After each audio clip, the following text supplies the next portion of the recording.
పాకిస్తాన్ ఆఫ్ఘనిస్తాన్ బోర్డర్లో మళ్ళీ ఉద్రిక్త పరిస్థితులు. మొన్ననే ఖతార్ తర్వాత టర్కీ కలిపి శాంతియుత ఒప్పందం చేశారన్నారు కదా.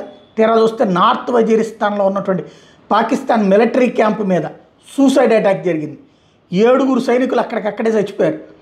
ఆ దేశ సెక్యూరిటీ అధికారులు తాజాగా చెప్తున్న లెక్క ఇది. ఇంకో 13 మంది తీవ్రంగా గాయపడ్డారు.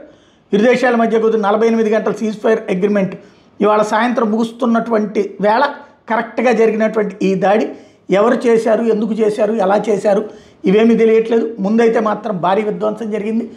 శబ్దం చుట్టుపక్కల వాళ్ళు విన్నారు. ఆ తర్వాత సైన్యం అక్కడికి వచ్చేలోపు ప్రాణాలు కోల్పోయిన పరిస్థితి.